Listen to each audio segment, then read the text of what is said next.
UP के अंबेडकर नगर और टांडा में जमीन के नाम पर ऐसा खेल खेला गया, लाखों रुपए पलक झपकते गायब हो गए। सोचिए, 70 लाख में तय हुई जमीन, लाखों रुपए एडवांस में ट्रांसफर, बैनामा का भरोसा और फिर वही जमीन किसी और के नाम बेच दी गई। आखिर किसने रचा यह पूरा जाल? कैसे भरोसे को बनाया गया हथियार? और कोर्ट के आदेश के बाद अब पुलिस की जांच में क्या बड़ा खुलासा हो सकता है? पूरी सच्चाई जानने के लिए इस वीडियो को आखिरी तक जरूर देखें, क्योंकि ये मामला आपके लिए भी बड़ी चेतावनी है। बसखारी और टांडा इलाके से एक ऐसी खबर सामने आई है जिसने जमीन खरीदने बेचने वालों की नींद उड़ा दी है। जमीन के नाम पर लाखों रुपए की धोखाधड़ी के दो बड़े मामले उजागर हुए हैं।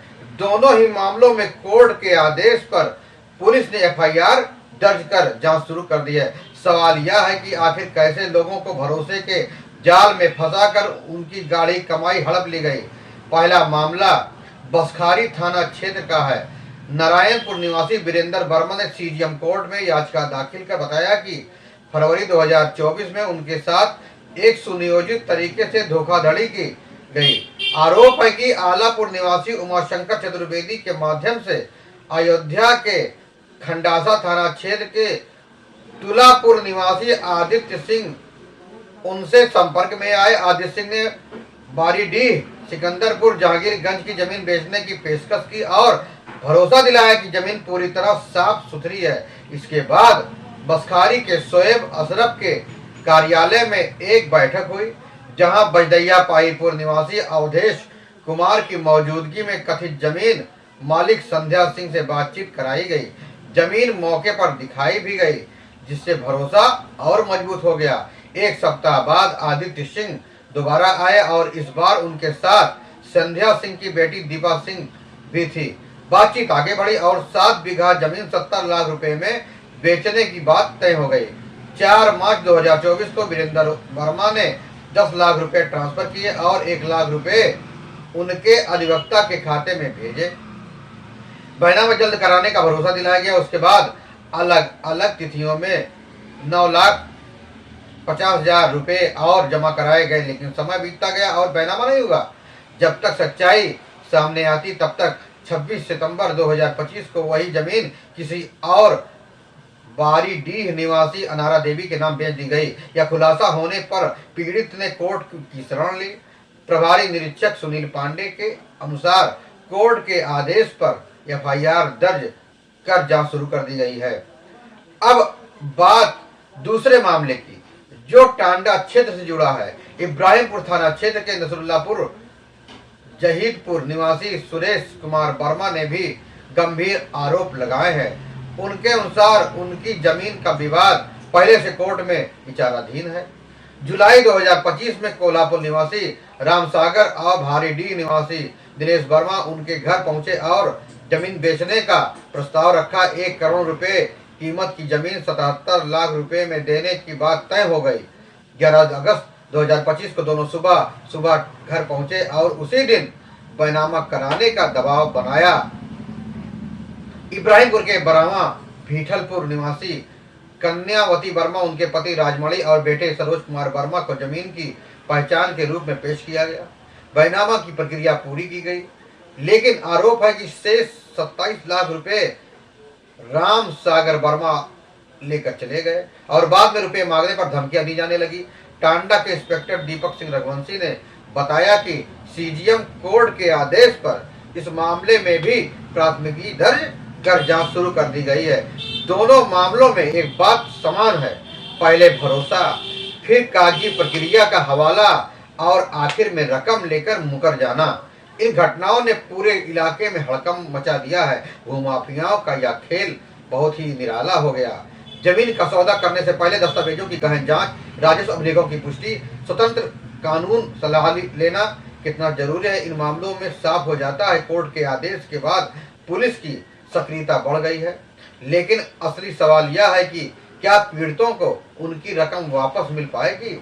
क्या आरोपियों पर सख्त कार्रवाई होगी और क्या भविष्य में ऐसे मामलों पर रोक लग सकेगी?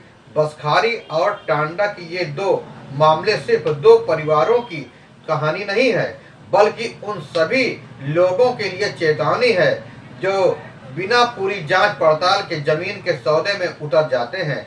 अगर आप भी प्रॉपर्टी खरीदने की सोच रहे हैं तो सतर्क रहें, दस्तावेजों की जांच करें और किसी भी लालच में आकर जल्दबाजी न करें। फिलहाल दोनों मामलों की जांच जारी है।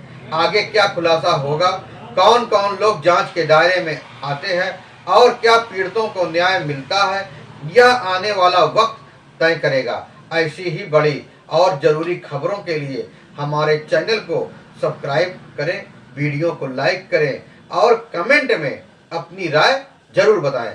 आखिर में सबसे बड़ा सवाल यही खड़ा होता है कि क्या जमीन के नाम पर चल रहा यह खेल कभी थमेगा, या आम आदमी की गाढ़ी कमाई यूं ही लालच और साजिश का शिकार होती रहेगी। बसखारी और टांडा के इन दोनों मामले में यह साफ कर दिया है कि भरोसा ही सबसे बड़ा हथियार बनाकर लोगों को जाल में फंसाया जा रहा है। पहले मीठी बातें, फिर जमीन दिखाना, फिर कागजों का भरोसा और आखिर में रकम लेकर मुकर जाना। यह पैटर्न अब लोगों को समझना होगा। पीड़ितों ने जब दर दर की ठोकरें खाई, तब जाकर सीजीएम कोर्ट का दरवाजा खटखटाया और कोर्ट के आदेश पर पुलिस ने मुकदमा दर्ज किया। अब जांच चल रही है, लेकिन जांच की रफ्तार, साक्ष्यों की मजबूती और आरोपियों की धमकी और भूमिका कितनी गहराई से सामने आएगी, यह आने वाला समय बताएगा। क्या ट्रांसफर की गई रकम वापस मिल पाएगी? क्या जिन खातों में पैसे गए उनकी पर्तें खुलेंगी? क्या जमीन के रजिस्ट्री और बैनामा प्रक्रिया में शामिल हर व्यक्ति से पूछताछ होगी? ये सभी सवाल बेहद अहम है। इन घटनाओं से बड़ी सीख यह भी मिलती है कि जमीन का सौदा सिर्फ बातचीत और भरोसे का नहीं, बल्कि पुख्ता दस्तावेजी जांच पर होना चाहिए। राजस्व रिकॉर्ड, खतौनी, खसरा, कोर्ट में लंबित वाद की स्थिति और वास्तविक मालिक की पहचान, इन सब की पुष्टि किए बिना कोई भी कदम उठाना भारी पड़ सकता है। थोड़ी सी जल्दबाजी, थोड़ा सा लालच और जीवन भर की बचत खतरे में पड़ सकती है।